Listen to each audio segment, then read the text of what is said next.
दोस्तों, अगर आपने अभी तक विचित्र फॉर यू यूट्यूब चैनल को सब्सक्राइब नहीं किया है तो प्लीज इसे सब्सक्राइब करें और बेल आइकन को क्लिक करना ना भूलें ताकि आपको मिल सके हमारे लेटेस्ट वीडियो सबसे पहले।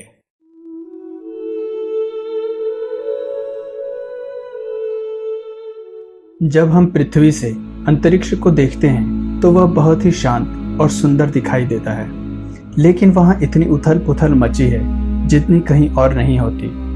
तारे टूटते हैं, गैलेक्सीज टकराती हैं, ब्लैक होल की जबरदस्त गुरुत्वाकर्षण से ब्रह्मांड में तरंगे बनती हैं। ब्लैक होल अंतरिक्ष की ऐसी पहेली है जिसे आज तक कोई नहीं समझ पाया है। इसे लेकर कई अलग अलग सिद्धांत भी दिए गए, लेकिन सच क्या है ये कोई नहीं जानता। अंतरिक्ष में कहीं अंधेरे में बैठा ब्लैक होल बड़े से बड़े ग्रह को निगलने की क्षमता रखता है। जब कोई ग्रह किसी ब्लैक होल में प्रवेश करता है तो वह धागे की तरह खिंचने लगता है और अंत में बेहद छोटे पॉइंट में सिकुड़ जाता है और देखते ही देखते गायब हो जाता है। लेकिन ब्लैक होल क्या है और कैसे बनता है, आइए जानते हैं इस वीडियो में। ब्लैक होल का पता तारों के समूह की गति पर नजर रख के लगाया जाता है, जो अंतरिक्ष में खाली दिखाई देने वाले एक हिस्से का चक्कर लगाते हैं। ब्लैक होल को समझने के लिए सबसे पहले हमें तारों के लाइफ साइकिल को समझना जरूरी है। किसी तारे का जन्म उसकी गैलेक्सी में उपस्थित धूल एवं गैस के अत्यंत विशाल बादलों से शुरू होता है, जिसे हम निहारिका या निबोला कहते हैं। इस निहारिकाओं के अंदर अत्यधिक मात्रा में हाइड्रोजन तथा हीलियम होता है और कुछ अल्प मात्रा में भारी तत्व भी मौजूद होते हैं।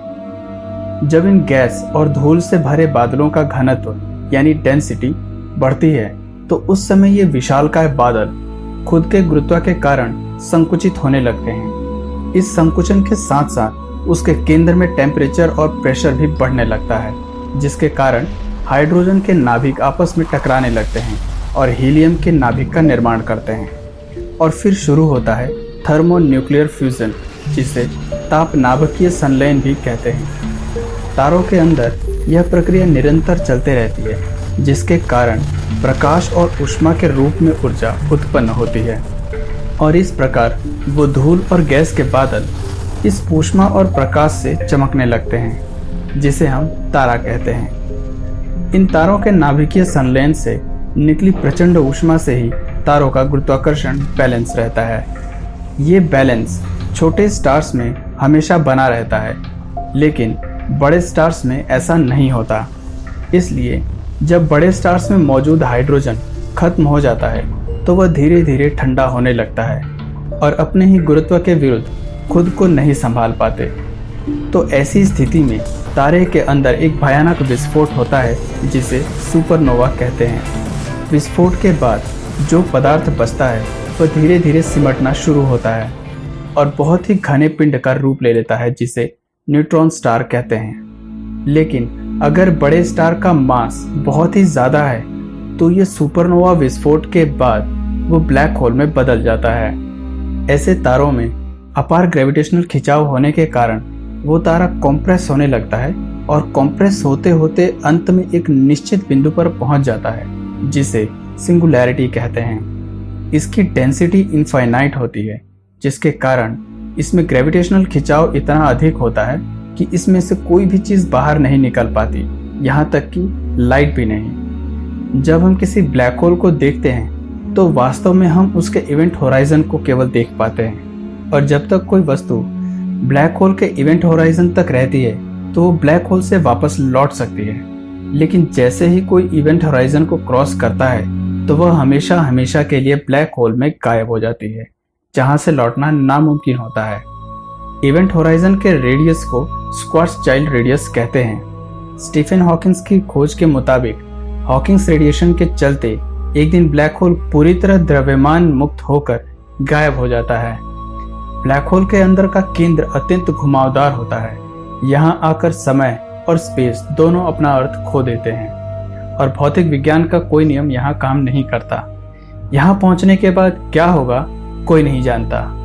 क्या कोई दूसरा यूनिवर्स आ जाएगा या फिर आप सब कुछ भूलकर नई दुनिया में पहुंच जाएंगे, यह रहस्य अब तक बना हुआ है। ब्लैक होल में गिरने पर आप प्रकृति के रहस्यों को खोजते हुए बिना किसी झटके के ब्लैक होल में गिरते चले जाएंगे। यह फ्री फॉल जैसा होगा, जिसे आइंस्टाइन ने हैप्पीएस्ट थॉट कहा था। ब्रह्मांड में कई प्रकार के ब्लैक होल्स हैं जो अपने स्पेसिफिक फिजिकल प्रॉपर्टीज द्वारा पहचाने जाते हैं। ऐसे तारे जिनका मास सोलर मास से कुछ गुना अधिक होता है और गुरुत्वीय संकुचन के कारण वे अंततः एक ब्लैक होल में बदल जाते हैं, ऐसे ब्लैक होल्स को तारकीय द्रव्यमान यानी स्टेलर मास ब्लैक होल कहते हैं। और जिन ब्लैक होल्स का निर्माण आकाश गंगाओं के केंद्र में होता है उसे सुपर मैसिव ब्लैक होल कहते हैं। इनका मास सोलर मास की तुलना में लाखों करोड़ों गुना अधिक होता है। अभी तक का ज्ञात सबसे बड़ा ब्लैक होल S50014+81 है। इसका मास हमारे सूर्य के मास का 40 बिलियन गुना है और इसका डायमीटर 236.7 बिलियन किलोमीटर है, जो सूर्य से प्लूटो तक की दूरी का 47 गुना है, यानी 47 टाइम्स। ब्लैक होल की आकर्षक और रहस्यमय छवि के कारण यह सवाल उठना लाजमी है कि क्या वास्तव में इस प्रकार के विचित्र वस्तुओं का अस्तित्व है या ये आइंस्टाइन समीकरणों के काल्पनिक समाधान मात्र हैं। और अगर ये हैं तो क्या हम कभी इनके रहस्यों से पर्दा उठा पाएंगे? दोस्तों, आपको क्या लगता है मुझे कमेंट करके ज़रूर बताएं। अगर ये वीडियो आपको पसंद आया तो प्लीज़ इसे लाइक करें, सब्सक्राइब करें और शेयर करें। आज की वीडियो में इतना ही।